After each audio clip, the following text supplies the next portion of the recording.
I'm not focusing on Trump's language. I'm focusing on the failure of our own government and the serial failure of the Nigerian state. Well then, Mr. Farotimi, let's talk about that failure. Do you think there's a Christian genocide in Nigeria?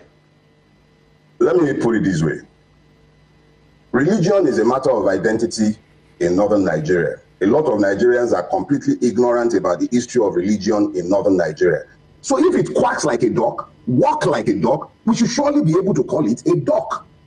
That is what has been happening all this while. And these communities have been screaming and screeching all this while. And the reality is that we are all lying to ourselves if we do not admit to the fact that Christians are targeted, particularly in the Middle Belt and in northern Nigeria. Deborah Joseph is not an animist.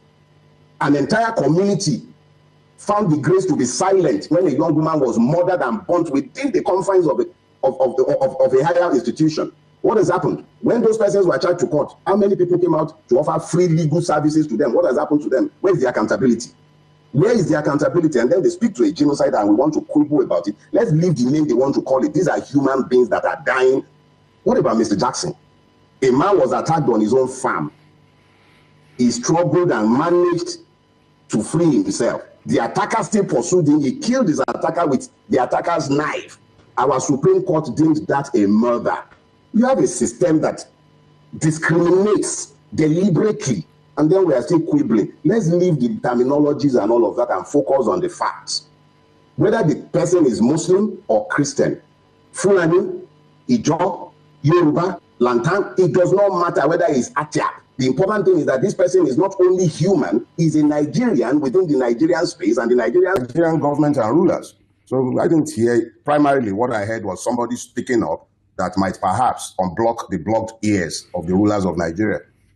Did you take issue at all with the rhetoric, calling us a disgraced, that now disgraced country and things like that? Has he lied? Once upon a time, I used to enjoy my trips around the west coast of Africa. I'll go to Gambia, Ghana, and I used to enjoy the welcome until about 5-7 years ago. I saw increasing hostility because of the disappointment that Nigeria has proven itself to be in the Committee of Nations. So it doesn't require Trump to inform me of the fact that Nigeria has been serially disgraced all over the world on multiple occasions, largely because of the kind of irresponsible rulers that we have been cursed with. So I don't need Trump to tell me about the disgrace that has befallen my country. He hasn't lied. I look at the truth, not the person speaking the truth. When it's the truth, you just have to accept it for what it is. What is it about us that has been graceful or that has inspired pride?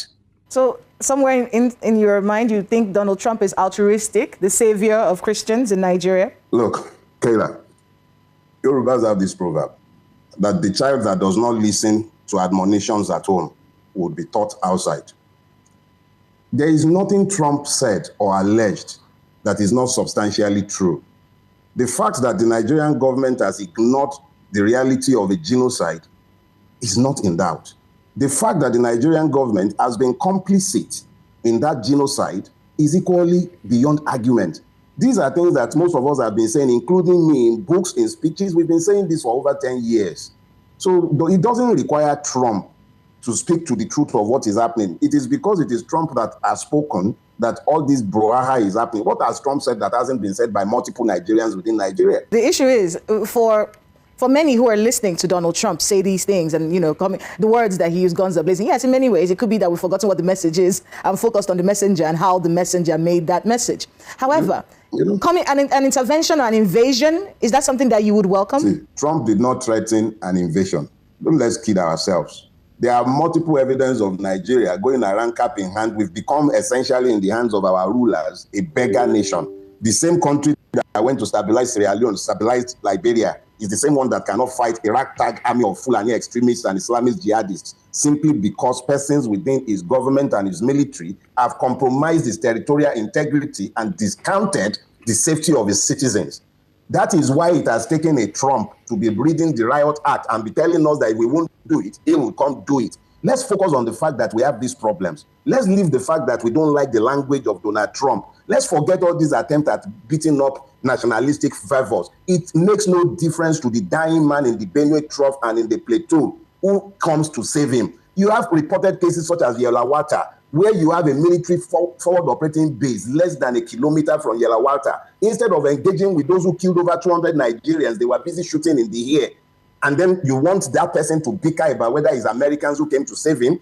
It is a function of the serial failure of the Nigerian state that we're even having this kind of conversation in the first place. But I am not interested in the nationalistic propaganda that has been coming out in response to Donald Trump's incendiary language. If we will tidy up our homes, if we will do the right thing, a Donald Trump rant to count for nothing. At the end of the day, Nigeria is not Somalia. It's not some small homogeneous community where you can come. There are more nuances to our issues than the black and white that Donald Trump would like to paint it. But the reality is that the irresponsibility of the Nigerian government is what has led to a situation.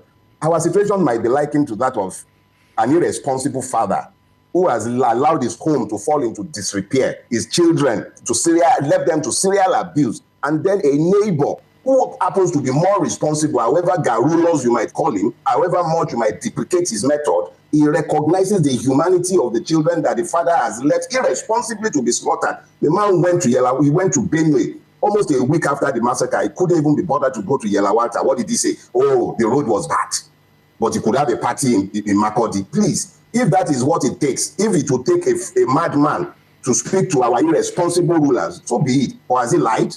And he hasn't threatened the invasion. He said, go and do it or I will do it. Why can't they focus on doing it instead of focusing on I will do it if you don't do it? He was irresponsible for the American to talk about gun blazing. How many times have we gone to ask them to come and help us? And then they can see that we are irresponsible and complicit in the mess we are asking help for. Please, I'm not focusing on Trump's language. I'm focusing on the failure of our own government and the serial failure of the Nigerian state. Well then, Mr. Farotimi, let's talk about that failure. Do you think there's a Christian genocide in Nigeria? Let me put it this way. Religion is a matter of identity in northern Nigeria. A lot of Nigerians are completely ignorant about the history of religion in northern Nigeria. So if it quacks like a duck, walk like a duck, we should surely be able to call it a duck. That is what has been happening all this while. And these communities have been screaming and screeching all this while. And the reality is that we are all lying to ourselves if we do not admit to the fact that Christians are targeted, particularly in the Middle Belt and in northern Nigeria. Deborah Joseph is not an animist. An entire community found the grace to be silent when a young woman was murdered and burnt within the confines of a higher institution. What has happened? When those persons were charged to court, how many people came out to offer free legal services to them? What has happened to them? Where is the accountability? Where is the accountability? And then they speak to a genocide and we want to quibble about it. Let's leave the name they want to call it. These are human beings that are dying. What about Mr. Jackson? A man was attacked on his own farm. He struggled and managed to free himself. The attacker still pursued him. He killed his attacker with the attacker's knife. Our Supreme Court deemed that a murder. You have a system that discriminates deliberately, and then we are still quibbling. Let's leave the terminologies and all of that and focus on the facts. Whether the person is Muslim or Christian, Fulani, Ijaw, Yoruba, Lantan, it does not matter whether he's Atiap. The important thing is that this person is not only human, he's a Nigerian within the Nigerian space, and the Nigerian state has serially failed him. The fact that this has been going on for so many years, does that point to some kind of collusion with the Nigerian government, or are we just talking about irresponsible leadership here? Let's be clear about something. When the facts are not in dispute, we shouldn't argue that again. We all are equally aware of the fact that the Emirates convicted persons for funding terrorism in Nigeria and shared that intelligence with the Nigerian government. Nothing has ever happened to them. Nnamdi Kanu is holed up in a jail cell today, in a DSS cell. But Bello Turji is busy strolling around, issuing ultimatums. They are going around, sometimes in convoys as strong as 500, and Nigerian government is negotiating peace. Look, the narratives we have created is one that denies the truth. But the truth continues to slap us in the face on a daily basis if we care to look. Reality is, whether we call it genocide, whether we call it irresponsibility, whether we call it complicity, the reality is that what is happening in Nigeria is intolerable. That somebody somewhere found the grace to get involved to the point where they are telling us, go fix it or who can't fix it. It speaks to the height of irresponsibility that has come to characterize Nigeria, its governance, and everything connected to it. But it does not shift the truth, and it does not change the fact.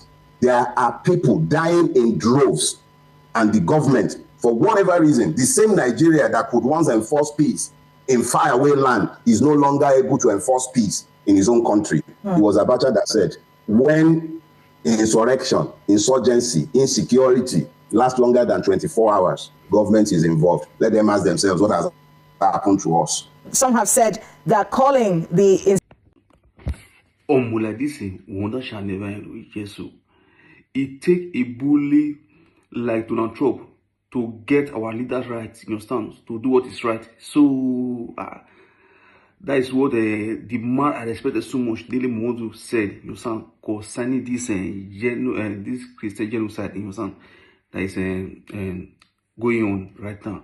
I so much love this man. Anytime I listen to this man, I must learn one or two things. This man is so intelligent, brilliant. This man always speak true to the government. You understand? Not today. It has been a long time. You understand? History will remember this man. History. It will remember this man. You understand? Nothing but the truth. You understand? We all know. So we all know the fact that this government has failed. This government is a failed state. You understand? Let me use that word. This government is a failed state. You understand? No, so I see some people say that the reason why Donald Trump is interested in this issue is because of the personal interest. You want to take from Nigeria resources, as in which kind of resources we have. Okay now, okay. Let us agree to that motion. You understand?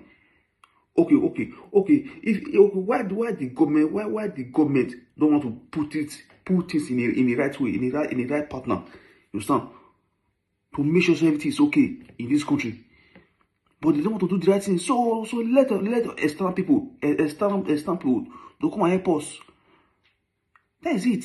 So more you leave all those narratives, all those propagandas, and what people they talk. We will leave all those one. All those one will not help us.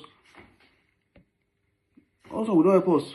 So I want you guys to share this video. So drop your thoughts in the comment section. What do you think concerning what our Dele Momodu just said? You understand? So let us know in the comment section. And also from also to share. One of Sugar Boy.